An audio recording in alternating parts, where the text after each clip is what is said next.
Boa tarde a todos. Meu nome é Kleber Silva. Eu sou auditor fiscal do trabalho. Atualmente eu sou o chefe da Inspeção do Trabalho na Superintendência Regional do Trabalho de Mato Grosso do Sul. Eu possuo formação em Ciências Militares, sou bacharel em Direito, Engenheiro Aeronáutico e Engenheiro de Segurança do Trabalho. Tive a oportunidade de trabalhar com 2 auditores fiscais com larga experiência na NR10, dentre eles o Joaquim Gomes Pereira, que foi um dos auditores que participou da elaboração do atual texto da NR10, e também do auditor fiscal Joacir Macedo Ferreira, do Maranhão, ainda na ativa e profundo conhecedor desta norma. Inicialmente agradeço também ao Francisco Manuel Pacífico, que é o idealizador desse congresso online, pela iniciativa e pelo convite. Bom, o nosso tema dessa aula é sobre prontuário das instalações elétricas de acordo com a NR10. A NR10 é uma norma que muitos profissionais que não possuem formação em eletricidade muitas vezes possuem dificuldade na sua implementação, na sua auditoria. Entretanto, nessa aula eu vou buscar facilitar essa compreensão, mostrando que não é necessário ser engenheiro eletricista ou técnico em eletricidade para fiscalizar ou fazer uma auditoria na NR10. Uma vez que a NR10 ela não é uma norma técnica, ela é uma norma de gestão. Então é possível que um profissional com formação em segurança do trabalho possa sim fazer uma auditoria, uma fiscalização de acordo com o texto da NR10, socorrendo-se, é claro, documentos que foram elaborados pelos profissionais legalmente qualificados e habilitados. Então, dando sequência à nossa aula, a gente vê que a NR10 ela se aplica a todos os setores econômicos. Não existe um setor econômico que se exclua da NR10. Ela não é apenas aplicável nas concessionárias de energia elétrica. Não. Qualquer estabelecimento que usa eletricidade vai ter que se aplicar a NR10. É lógico que cada um vai aplicar com rigor, com um nível de aplicação compatível com a sua instalação. Mas a todos, todos possuem a obrigação de aplicar a NR10. Importante a gente entender que a NR10 ela vai puxar diversos terminologias, diversos conceitos, até mesmo por isso ela possui na sua parte final um glossário onde ela define o que é cada um desses conceitos, facilitando assim o trabalho daqueles que não possuem formação específica em eletricidade. O campo de aplicação da NR10 é estabelecer os requisitos e condições mínimas que objetivam a implementação de medidas de controle e sistemas preventivos de forma a garantir a segurança e a saúde dos trabalhadores que direta ou indiretamente interajam em instalações elétricas e serviços com eletricidade. Então veja bem, não é apenas o eletricista que vai trabalhar diretamente, mas qualquer trabalhador que de alguma forma esteja interagindo em instalações elétricas. Então é possível até mesmo que um serviço de manutenção, um serviço de limpeza, se estiver ocorrendo dentro de uma área controlada, uma zona controlada, uma zona de risco, esses trabalhadores também devem ser contemplados com um treinamento previsto na NR10. A NR10, de acordo com o item 10.1.2, ela se aplica a todas as fases, iniciando a geração da energia elétrica, passando pela transmissão, distribuição e até o consumo. Por isso que eu digo, todo estabelecimento terá que atender a NR10, porque no mínimo ele é um consumidor. E a NR10 ela se aplica, né, desde a etapa de projeto da instalação elétrica, a sua construção, montagem, operação e manutenção e qualquer trabalho realizado nas suas proximidades. E deve-se observar as normas técnicas oficiais estabelecidas pelos órgãos competentes e, na ausência de normas técnicas nacionais, deve-se também obedecer às normas internacionais cabíveis.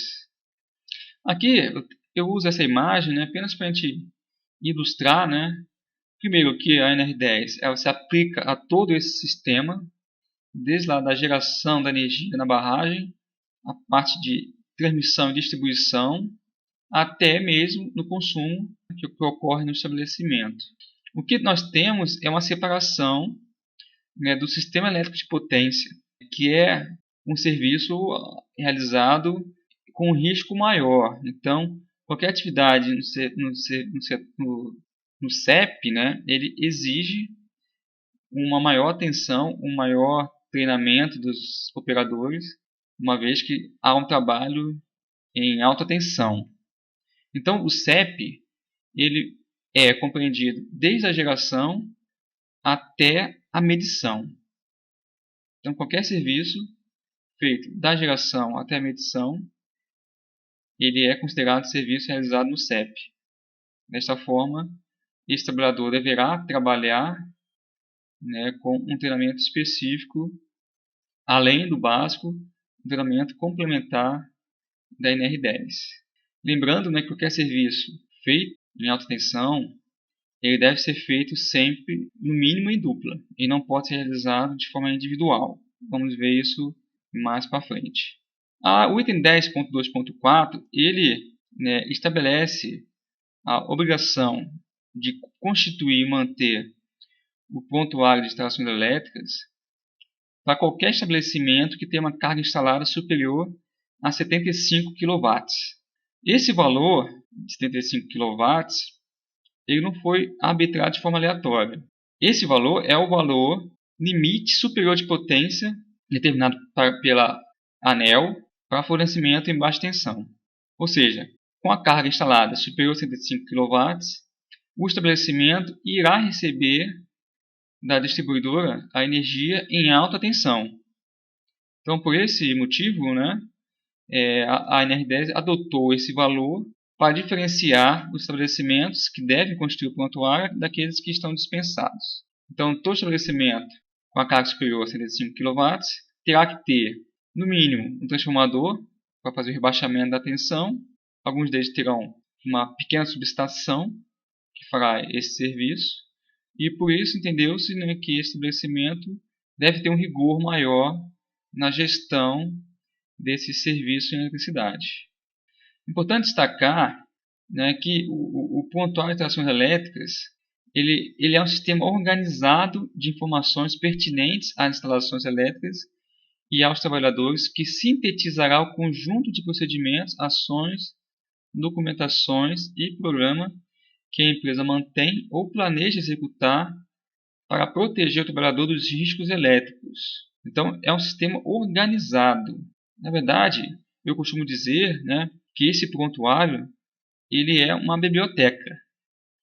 É possível que a empresa possua todos os documentos, mas ela não possua um prontuário. Mas por que isso? Porque o prontuário é uma organização e não um documento.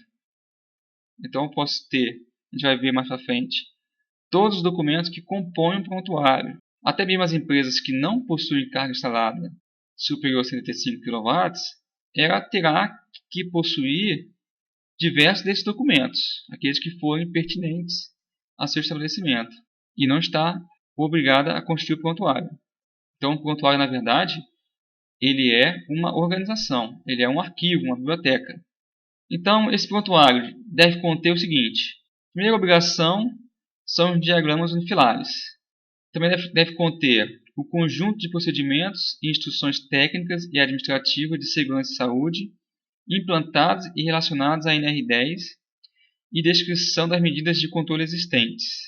documentação das inspeções e medições do sistema de proteção contra descargas atmosféricas e aterramentos elétricos, especificação dos equipamentos de proteção coletiva e individual e o ferramental, aplicáveis conforme determina a CNR. Ainda deve conter a documentação comprobatória da qualificação, habilitação, capacitação, autorização dos trabalhadores e dos treinamentos realizados. O resultado dos testes de isolação elétrica realizados em equipamentos de proteção individual e coletiva, as certificações dos equipamentos e materiais elétricos em áreas classificadas e o relatório técnico das inspeções atualizadas com recomendações, cronograma de adequações, contemplando todas as alíneas anteriores. Eu destaco também que a NBR 5410, que é a NBR que trata das instalações em baixa tensão, ela prevê um laudo de conformidade na instalação, que é um laudo que é feito após a instalação elétrica estar construída, em que o engenheiro vai dizer que a instalação foi construída conforme o projeto. Então é possível, tanto o auditor fiscal do trabalho quanto o profissional de segurança, solicitar esse laudo de conformidade do profissional engenheiro eletricista, técnico em eletrotécnica, enfim, que ele elabora esse laudo de conformidade, dando, portanto, assim, a certeza de que a instalação foi construída de acordo com o projeto e está de acordo também com as normas técnicas da BNT e com a NR10. Quando o estabelecimento, a empresa, ela faz parte do Sistema Elétrico de Potência, que é o CEP, o prontuário dela ela ganha itens adicionais. Então, além dos itens anteriores, esse prontuário também vai ter que ter a descrição dos procedimentos para emergência e a certificação dos equipamentos de proteção coletiva e individual. Um outro tipo de empresa que também terá um prontuário maior, um prontuário diferenciado, são aquelas empresas que prestam serviço nas proximidades do CEP. Elas não são empresas de eletricidade, não prestam serviço para as concessionárias de energia elétrica, mas elas compartilham o mesmo posto de trabalho, ou seja, elas acabam realizando atividades dentro dos limites estabelecidos no anexo 2 da NR10, que trata ali das zonas de risco e zonas controladas. Por exemplo, as empresas de telefonia, de TV a cabo, iluminação pública e suas contratadas. Nesses casos, elas terão que constituir um prontuário contendo itens das empresas comuns, do estabelecimento, e os itens das empresas que prestam serviço no CEP. Ou seja, ela vai ter que constituir um prontuário contendo conjunto de procedimentos, instruções técnicas e administrativas de segurança e saúde implantados e relacionados à SNR e descrição das medidas de controle existente, especificação dos equipamentos de proteção coletiva e individual e o ferramental aplicável conforme determina esta ANR, a documentação comprobatória de qualificação, habilitação, capacitação, autorização dos trabalhadores e dos treinamentos realizados, o resultado dos testes de isolação elétrica realizados em equipamentos de proteção individual e coletiva, a descrição dos procedimentos para emergência e as certificações dos equipamentos de proteção coletiva e individual. Então, esse aqui seria os documentos que devem compor o prontuário dessas empresas que prestam serviço nas proximidades do CEP. Agora vamos falar, explicar um pouco melhor cada um desses documentos, começando pelo diagrama de pilares, que são desenhos técnicos que representam de forma simplificada o sistema elétrico da empresa, desde a origem da instalação até os quadros de distribuição de circuitos. Então eu vou ter que ter esse desenho contemplando a instalação do estabelecimento. Eles devem identificar todas as características elétricas, tensão, corrente, potência, de todos os componentes da instalação. E ele deve ser elaborado por um profissional habilitado. Então é um documento elaborado por um engenheiro eletricista, ele vai recolher também o seu ART desse documento e esse diagrama unifilar faz parte do prontuário, deve ficar no estabelecimento à disposição dos eletricistas e também da inspeção do trabalho. E aqui a gente vê, né, que todas as empresas estão obrigadas a manter esses esquemas unifilares atualizados, porque é possível, né, que a empresa faça uma reforma, instale um outro quadro elétrico, modifique a distribuição de energia e ela deve atualizar esse esquema unifilar. É importante estar atualizado porque, porventura, um serviço de um eletricista da própria empresa ou de um terceirizado, né, ele precisará saber exatamente quais são os disjuntores que estão alimentando os circuitos para que ele possa fazer ali, né, o procedimento de desenergização do circuito antes de realizar a sua atividade. E o esquema unifilar, né, vai auxiliar a ele saber exatamente onde ele vai seccionar, onde ele vai fazer o aterramento, onde ele vai fazer o bloqueio, enfim. Né? Se o esquema estiver desatualizado, embora todo o procedimento de desenergização ele seja até uma forma de constatar isso, né, mas se já estiver atualizado e fazer o passo a passo, ele não vai ter nenhum tipo de surpresa, né? Ele vai realizar seu serviço sem nenhum tipo de risco. E aqui nós temos um exemplo do esquema unifilar, para aqueles que ainda não conhecem, bem simplificado, né? Onde demonstra desde a entrada, né, no padrão e apenas um quadro de distribuição com seus disjuntores identificados nominalmente e para que eles estão alimentando, iluminação, tomada, chuveiro, ar-condicionado, né? Também temos ali a simbologia dos componentes dos circuitos, tipo de fio, diâmetro do fio, aterramento, neutro. Então, toda a instalação elétrica tem que estar especificada nesse diagrama elétrico. Outro exemplo de esquema unifilar, um pouco maior, mas representando aqui um cubículo, né? Apenas um cubículo. Então, uma empresa deverá ter diversos esquemas unifilares. Muitas vezes um esquema unifilar não é suficiente pela complexidade da instalação. É possível ser dividido esses esquemas unifilares em diversos esquemas. Dando sequência, né, além do esquema unifilar, é necessário também que o prontuário contenha os procedimentos e instruções. E aí, eu cito aqui alguns procedimentos que devem ser elaborados, né? Por exemplo, passo a passo de atividades. Qualquer serviço em atividade, em serviços elétricos, deve ter um procedimento de passo a passo, explicando exatamente o que a equipe, né, o que o eletricista irá fazer do início ao fim daquela atividade. As concessionárias possuem até uma apostila, né, com diversos procedimentos bem minuciosos e a ordem de serviço puxaria esses procedimentos que deveriam ser aplicados na atividade. Procedimentos típicos, por exemplo, procedimento de autorização para trabalho com eletricidade. O eletricista, além de ser qualificado, treinado, ele tem que ser autorizado. Então, a empresa tem que ter esse procedimento de autorização.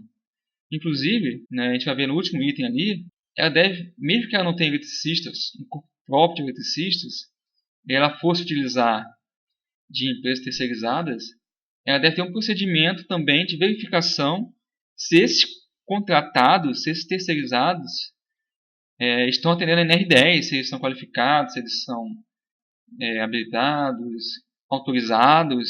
Então, existe um procedimento também de contratação de terceiros, para evitar que ocorra um acidente de um terceiro dentro desse estabelecimento.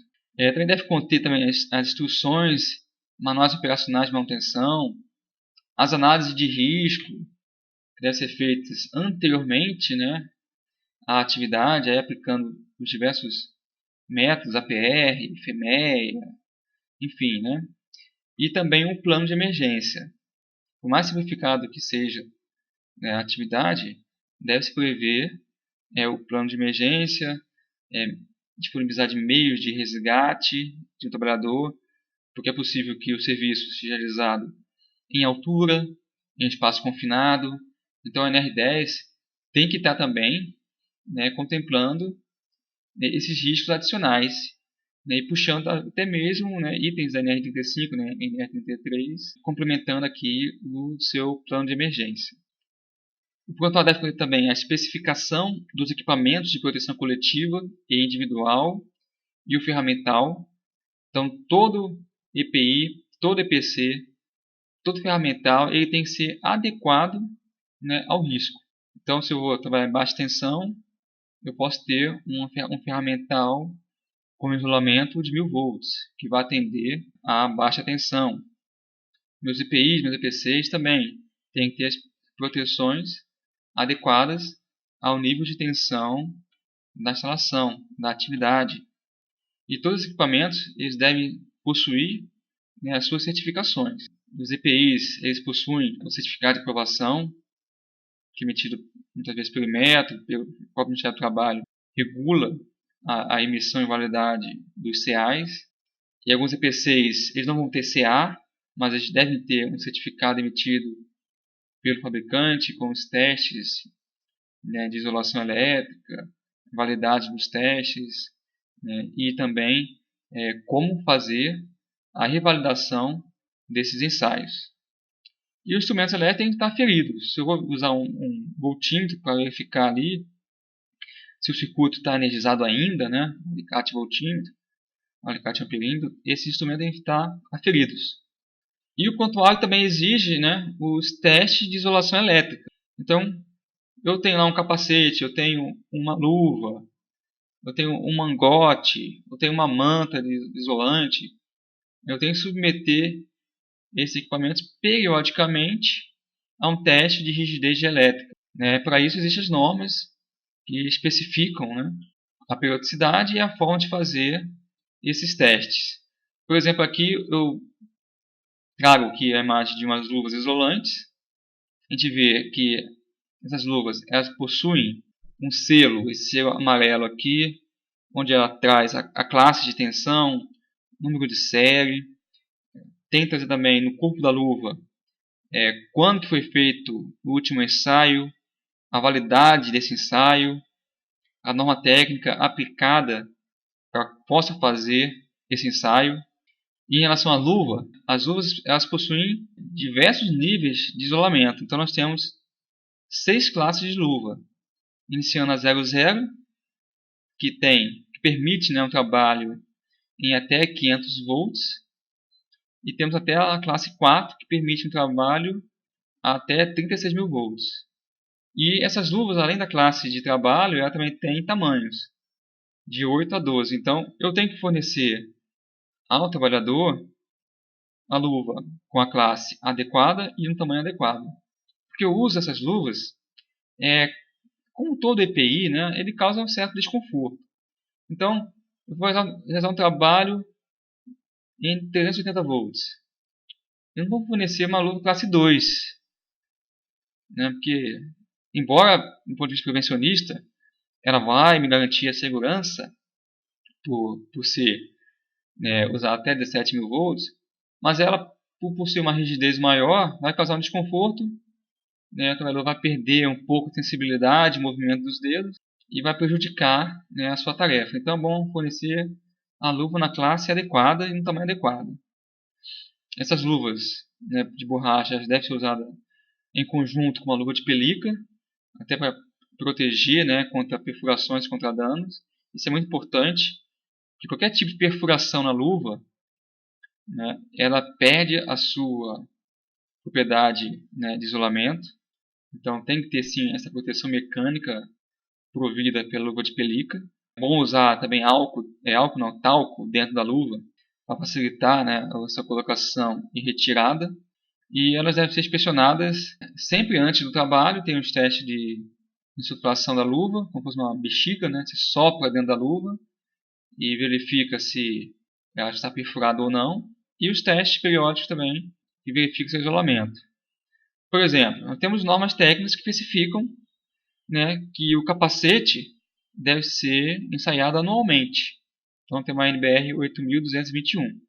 No caso de luvas isolantes e mangotes isolantes, os testes são feitos a cada 12 meses, se elas ficaram armazenadas sem uso. Então a luva está lá no meu almoxarifado, ela não foi usada em 12 meses, eu tenho que pegar ela e ensaiar. Se eu usei a luva, em caso então eu tenho que ensaiá-la em 6 meses. É isso que prevê as NBR 10.622 e 10.623, que tratam, né, da luva isolante e dos mangotes isolantes. Aqui eu trago um exemplo, né, de um teste que foi feito na Eletropaulo, lá em São Paulo, de um casco de um capacete, né, e de luva isolante. Então o teste é feito dessa forma, né? Nós temos uma solução, o capacete é colocado dentro desse tonel com essa solução, é colocada também uma solução dentro do capacete, fica um eletrodo dentro, um eletrodo fora, tanto do capacete quanto dos mangotes, das luvas. É colocado uma alta tensão de acordo com a norma técnica, e esse casco do capacete, né, a luva, ela deve resistir a essa tensão. Se houver uma perfuração, o equipamento deve ser descartado. Não existe, né, um reuso dele, deve ser descartado. Da mesma forma, né, as vagas de manobra também devem ser ensaiadas, né, e sempre que é feito um teste, esse equipamento deve ser marcado, identificado com a nova validade dele. É uma forma de controlar se o equipamento foi testado e se esse teste ainda está em dia. Também temos a vestimenta, que é um EPI. Então as vestimentas devem ser adequadas às atividades em eletricidade, devendo contemplar a condutibilidade, inflamabilidade e influências eletromagnéticas. Então qualquer atividade em setor elétrico onde possam ocorrer arcos elétricos com capacidade de irradiar temperaturas que excedam o limite da pele humana, né, que é de 1,2 calorias por centímetro quadrado. Se pode ocorrer um arco que supere a essa energia irradiada, eu tenho que fornecer uma vestimenta. As vestimentas vão ter CA e elas vão ser ensaiadas e vão receber então, né, uma classificação dizendo até que quantidade de energia essa roupa suporta. E aí nós temos avaliações, né, de cálculo de energia incidente. Essa avaliação ela deve fazer parte também do prontuário da instalação elétrica, onde o profissional habilitado ele vai identificar esses locais com risco de arco elétrico e lá aplicará um desses métodos, né, o NEC 2005, o NFPA 70E 2004, OSHA, IEE, Ralph Lee, enfim, né, um desses métodos e determinar qual que é a energia irradiada. E aí sim, de posse nessa energia, ele vai, né, adquirir a vestimenta adequada a esse nível de energia que será irradiado.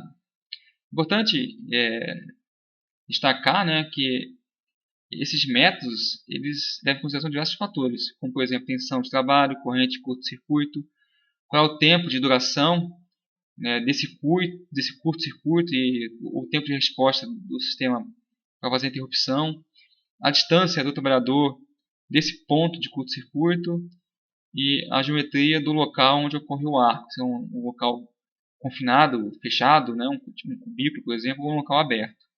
Então todos esses fatores vão influenciar diretamente na energia incidente no corpo do trabalhador. O prontuário também deve conter as medições e inspeções elétricas. Por exemplo, se a empresa tiver, né, um sistema de proteção contra descargas atmosféricas, né, a norma 5419, que regula o sistema de proteção contra descargas atmosféricas, atrasar todo o método, né, de cálculo em função do tipo de instalação e do local onde está instalada, onde ela fará a recomendação ou não de instalar um SPDA. Uma vez instalado o SPDA, esse projeto fará parte do prontuário, assim como todas as medições, né, do seu aterramento. E não só o aterramento do SPDA, mas todas as malhas de aterramento elétrico das instalações, elas devem ser medidas e essas medições devem fazer parte, né, do prontuário. Aqui apenas ilustro, né, um termômetro, né, que a norma técnica especifica os métodos de medição. Então a medição no aterramento deve seguir uma metodologia especificada em norma técnica e deve ser feita, né, por um profissional legalmente habilitado. Eu ilustro aqui os tipos de SPDA, né, temos captores Planck, temos sistemas de gaiola de Faraday, né, aí vai depender, né, do profissional habilitado definir o tipo de sistema que vai ser utilizado. Outro ponto importante do prontuário, ele deve conter toda a documentação dos trabalhadores, a autorização tanto dos seus empregados, como também dos contratados, prestadores de serviço, a comprovação de qualificação, habilitação, capacitação e dos treinamentos, né, dos eletricistas autorizados. E é importante a gente definir, porque ocorre muita dúvida. Quem é qualificado, habilitado, autorizado? Então, às vezes, a gente, na fiscalização, a gente pede a documentação do eletricista e a empresa fornece apenas o curso, né, de segurança da NR10. O curso de NR10 é um curso de segurança, não é um curso de formação. Então, a formação do eletricista, ele segue dois ramos. Ele pode ser formado na empresa ou ele pode ser formado, né, nas escolas, no sistema oficial de ensino. Então, são dois ramos distintos e que não podem ser confundidos. Vamos ver por quê. Então, aquele que é formado na escola, ele recebe, né, o termo de qualificado. E esse qualificado, né, ele também se bifurca entre aquele qualificado profissão e aquele qualificado ocupação. No qualificado profissão, o engenheiro é o técnico. Ele vai poder ser registrado no conselho de classe, no caso um CREA. E aí esse profissional qualificado e registrado no conselho, esse é o profissional habilitado. Aquele que fez um curso de ocupação, qualificado de ocupação, por exemplo, fez um curso de eletricista em baixa tensão, eletricista predial. Então, aqueles cursos que são ministrados muitas vezes pelo Senai, né, os cursos de qualificação profissional, que não são de nível técnico, são apenas uma formação profissional. Ele vai ter ali, no caso, um CBO de eletricista, né, no seu registro, mas ele não é nem técnico, muito menos engenheiro. Então, ele é um qualificado de ocupação. Esse profissional ele nunca vai ter um registro no conselho de classe. Então, ele vai ser um qualificado, mas nunca vai ser habilitado. Em ambos os casos, tanto qualificado habilitado quanto qualificado de ocupação, eles serão submetidos ao treinamento de segurança da NR10. Veja bem, os eletricistas já formados são submetidos ao treinamento da NR10. Eu não posso pegar uma pessoa que não tem nenhum tipo de formação, dar o treinamento da NR10 e dizer que ele é eletricista. Ele não é. A mesma coisa se eu fizer um curso de direção defensiva, direção de produtos perigosos, né, para uma pessoa que não tem habilitação de motorista. Ele não vai poder pegar um carro e sair dirigindo só com curso de direção defensiva. Não, ele tem que ser primeiro motorista e depois fazer um curso. Aqui da mesma forma. Primeiro tem que ser eletricista e depois fazer o curso de segurança NR10. Após, então, curso de segurança NR10, ele pode ser autorizado a trabalhar como eletricista, né? E essa autorização ela também é mediante autorização médica. Então, ele tem que ter uma aptidão também da parte médica, tem que ter uma aprovação no treinamento de segurança da NR10, e aí ele pode ser autorizado.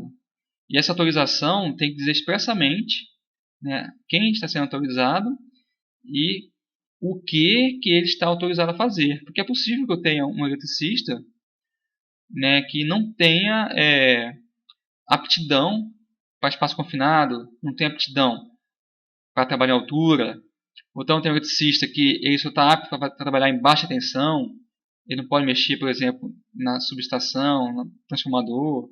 Então, essa autorização tem que definir exatamente o que cada um pode fazer. A empresa tem que ter esse controle. Inclusive, a autorização, além de ser formalizada num documento, né, ela tem que estar também consignada na ficha de registro do empregado, né, que é uma coisa que muitas vezes a empresa esquece. No outro ramo, formação na empresa, é o profissional que não é qualificado, ele é capacitado. Então, a empresa possui, né, um corpo de eletricistas, ele possui ali um qualificado e habilitado, e esse habilitado ele vai capacitar um trabalhador que vai ser um auxiliar, né, desse habilitado, e vai trabalhar, né, esse capacitado vai trabalhar sob a supervisão e responsabilidade desse profissional habilitado autorizado. E essa capacitação, ela só vale para a empresa que o capacitou. Se esse empregado ele sair dessa empresa, for demitido, pedir demissão e for contratado em uma outra empresa, essa capacitação não vale no novo emprego. Ele terá que ser novamente capacitado. Por isso que a gente observa, né, que o capacitado está até em extinção. Né? É muito mais fácil você qualificar esse trabalhador do que capacitar. Mas, enfim, ainda é possível, né, pela norma, essa capacitação. E o capacitado também ele é treinado em segurança, o mesmo treinamento de segurança do qualificado. Também ele tem que ser autorizado e aí vai trabalhar sob supervisão desse profissional habilitado. E como eu disse, né, reforçando, todos esses trabalhadores eles terão que fazer exames médicos específicos. Então, o médico do trabalho contratado da empresa ele terá que fazer dentro do programa de controle médico de saúde ocupacional, né, uma relação, uma bateria de exames específicos para os eletricistas, até mesmo pelas peculiaridades, né, da sua atividade, e dar aptidão para que eles possam realizar essas atividades. Aqui nós fizemos apenas uma ilustração, né, um exemplo de qualificação, um curso técnico em eletrotécnica. Então, esse certificado tem que estar dentro do prontuário, onde, né, o profissional, né, que está organizando esse prontuário tenha isso numa pasta. Pode ser uma pasta por empregado, mas tem que ter isso organizado dentro do prontuário. Um outro exemplo, né, eletricista de obras, instalação elétrica prediais, é aquele qualificado, né, ocupação. Ele não é um curso técnico, mas ele é um curso de formação profissional. Então, esse profissional aqui, com esses cursos, ele não consegue um registro no CREA, mas ele é qualificado como eletricista. Já aquele que consegue o registro no CREA, né, esse aqui é um exemplo, ele é habilitado a partir do momento que ele vai lá no CREA e registra o seu diploma e obtém a sua carteirinha. E depois, todos devem ser submetidos ao curso de NR10, que é pelo menos o curso básico de segurança de instalações de serviços com eletricidade, né, que é o curso da NR10. Também temos o curso complementar, né, para quem vai trabalhar no CEP, em alta tensão. Aqui temos a autorização, onde o empregador autoriza a fulano de tal a realizar atividades em instalações elétricas do empreendimento. Então, essa autorização tem que ser dessa forma expressa. Não esquecendo também de estar consignado no registro do empregado. Quando falo registro, é no livro de registro do empregado, né, ou na ficha de registro do empregado.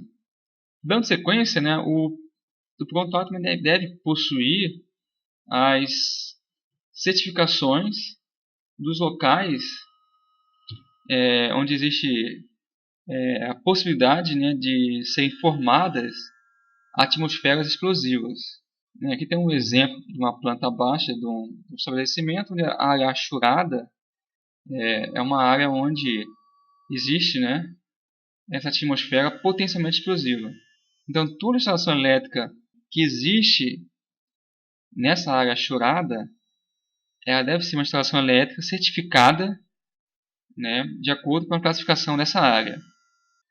Por exemplo, né, as áreas classificadas, elas podem ser classificadas, né, em zona 0, 1 e 2, quando eu tenho risco de atmosfera explosiva formada por gases, vapores, névoas e líquidos. Ou pode ser 20, 21, 22, quando a atmosfera explosiva é formada por poeiras e fibras. Né? Muitas pessoas não têm essa consciência, né? Mas poeira, fibra também podem explodir. Se ela estiver em uma concentração né, numa faixa de concentração onde ela entra dentro da faixa de explosividade. Então é muito importante fazer esse monitoramento, né, desse local. Então, a zona 0 e a zona 20, dependendo se for gases, vapores ou poeiras e fibras, ela é uma zona, um local onde a atmosfera explosiva ela existe de forma contínua ou por tempo prolongado. Então é o local onde sempre há o risco, né, de explosão. A zona 1 e a zona 21, já a atmosfera ela ocorre de vez em quando, né, e por tempo limitado. Então não é um risco contínuo, mas é um risco que sempre ocorre, né, mas de uma forma mais intermitente. E a zona 2 e 22 é um local onde a atmosfera explosiva ocorre raramente e por tempo curto. E normalmente ocorre quando em caso de falha, em caso de alguma pane no equipamento. Não é no seu uso regular. Mas devido ao risco existir, ela também deve ser tratada como área classificada. E a área não classificada é onde a atmosfera explosiva nunca ocorre. Então aí eu uso a instalação elétrica comum, né, na área não classificada. Aqui tem um exemplo, né, de uma instalação, de uma planta, de uma instalação que ela possui tanto zona 0, como zona 1, como zona 2. Então, cada uma zona vai exigir uma instalação elétrica específica, são diferentes. O equipamento que eu uso na zona 1, muitas vezes eu não posso usar na zona 0. De uma forma que eu uso na zona 2, eu não posso usar na zona 1. O contrário, sim. Se eu posso usar na zona 0, eu posso usar na zona 1 e zona 2. Se eu posso usar na zona 1, eu posso usar na zona 2, porque no caso a prevenção é maior. Mas aí o ponto A tem que trazer, né, exatamente esse estudo de área classificada e a certificação de todos os equipamentos utilizados em cada uma dessas áreas. Um outro exemplo também de um estabelecimento onde nós temos a existência de zona 1 e zona 2. Aqui uma forma bem simples, né, para a gente ilustrar, que está mais presente no nosso cotidiano, né, que é um caminhão-tanque de combustível. Né? Então, dentro do tanque sempre haverá uma atmosfera explosiva, porque tem ali, né, o combustível está sempre ali vaporizando, né, está ocupando aquele espaço vago ali, então sempre vai existir uma atmosfera explosiva. Quando esse caminhão chega no posto de combustível ou lá na distribuidora, ela vai abrir os seus compartimentos, essa atmosfera vai sair. Então tem uma zona 1. Por quê? Quando está fechado, com o tanque fechado, não existe atmosfera explosiva, né, no contorno do caminhão. Quando eu abro os tanques, o vapor sai dos tanques, então forma uma atmosfera explosiva ao redor, né, do veículo. A zona 2, né, seria numa situação, né, mais remota, né, menos frequente, de um tipo de vazamento no local, né, ou até uma condição climática, né, que favoreça mais a evaporação, ou um vento, enfim, né. Seria uma situação onde raramente existe uma atmosfera explosiva, mas é possível e, portanto, deve ser tratada. E a zona azul, a zona de segurança, a zona segura, é onde não há risco nenhum de explosão e é uma área livre, né? A instalação pode ser feita sem ser específica para classificada. E aí nós temos desde luminárias, né, como caixas de inspeção, motores, caixas de fusíveis, até mesmo equipamentos rádios, celulares, tudo que for usado dentro de uma área classificada tem que ser à prova de explosão. Né? E esses equipamentos vão receber uma identificação, né, na sua carcaça dizendo que ele é um equipamento à base de explosão. Então ele vai receber um selo de segurança, né, do Inmetro com um código, né, dizendo qual tipo de características ele possui. Deve ser as características que foram definidas pelo profissional habilitado no estudo de áreas classificadas. Então vai ter lá, por exemplo, aqui um código BRXIA2C6. Cada um desses códigos vai dizer para que serve. BR porque a certificação é brasileira. EX indica, né, que ele possui algum tipo de proteção para a atmosfera potencialmente explosiva. Né? Mas não basta apenas ele ser do tipo EX. Temos que saber se ele realmente é adequado para aquela área. Que pode ser EX, mas não ser adequado àquela área. Então, por exemplo, IA. Quer dizer que é a segurança intrínseca nas categorias A, né? Como ele é IA, categoria A, poderia ser categoria B. Poderia ser também ser D, a prova de explosão, P, pressurizado. Então, cada campo vai dizer o tipo de proteção desse equipamento. 2C, que é o grupo, né, que foi construído. T6 é a temperatura de superfície da carcaça. Então, T6 atinge a temperatura máxima de 85 graus Celsius. Isso é importante, né, quando a temperatura da carcaça pode ser a fonte de ignição da atmosfera explosiva. Né? E aqui até cito aqui nesse slide, né, o colega Joaquim Gomes Pereira, né, que foi ele que fez essa lâmina aqui, não poderia deixar de citá-lo, né, ele foi o meu mestre na NR10, hoje está aposentado, né, mas sempre está à disposição, né, para qualquer dúvida. Né? Então, meus agradecimentos mais uma vez a Joaquim. E esse prontuário, como eu falei desde o início, né, ele é uma organização. Então, a empresa deve manter ele organizado, atualizado e à disposição. Certo? Tem empresas que possuem até um engenheiro, né, eletricista responsável pela NR10 e que fica também responsável por esse prontuário. Já vi prontuário que era uma sala. Também a complexidade da empresa, né? Ele tinha uma sala arquivo onde mantinha todos os prontuários. E pode ser mantido em papel, pode ser mantido também em formato informatizado, estabilizado, né? Importante que ele esteja organizado à disposição dos empregados e das autoridades. Como eu falei, a empresa ela pode ter todos os documentos e não ter o prontuário. Por exemplo, a inspeção chega e pede prontuário. Aí vai ver, não, a parte de trabalhador está no RH. Não, mas isso aqui está com o eletricista. Não, isso aqui está no outro local. Né? Então, vem cá. Então, você pode até ter todos os documentos, mas o prontuário você não tem. Né? Então, o prontuário é uma organização. E não é um documento em si, mas é uma reunião dos documentos que a empresa tem que ter. E, como eu disse, a empresa pode ter uma carga instalada inferior a 75 kW, não ter o prontuário, mas ela é obrigada a ter o seu diagrama unifilar, é obrigada a ter a documentação do seu eletricista, é obrigada a ter seus procedimentos.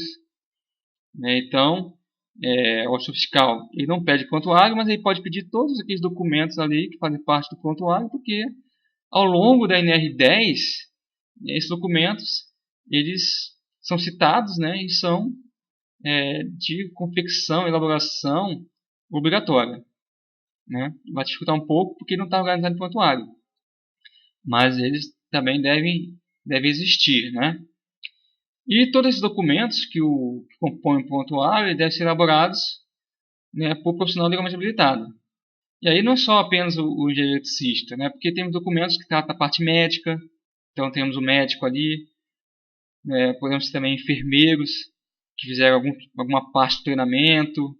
Então cada profissional habilitado dentro da sua competência, dentro da suas atribuições, né, definidas, né, pela legislação, vão elaborar os documentos, né, e são as competências que devem ser respeitadas. Na nossa ação fiscal, né, possui instrumentos que a gente vai fazer essa fiscalização. Temos o termo de notificação, e como nós pedimos, né, para a empresa ou notificação para apresentar documentos, onde a gente pede para a empresa apresentar esse prontuário, né, ou então pede para ver no local, ou uma notificação para adequação.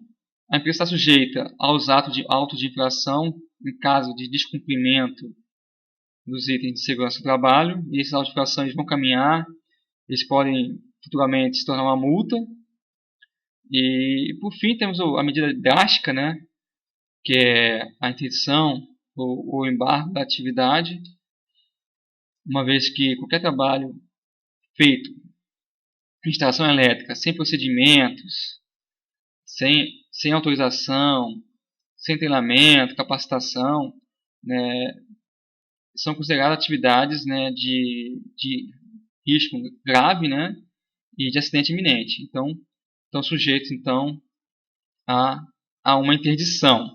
E, enfim, né, eu encerro aqui a minha participação no Congresso, né. Agradeço a atenção de todos. Novamente eu agradeço a iniciativa do Francisco Manuel Pacífico por ter formatado, né, esse evento, que espero que possamos repetir, né, no mínimo anualmente, contribuindo sim para a melhoria das condições de segurança do trabalho, né, no nosso país. Então, um forte abraço ao Pacífico e a todos que estão nos assistindo aqui.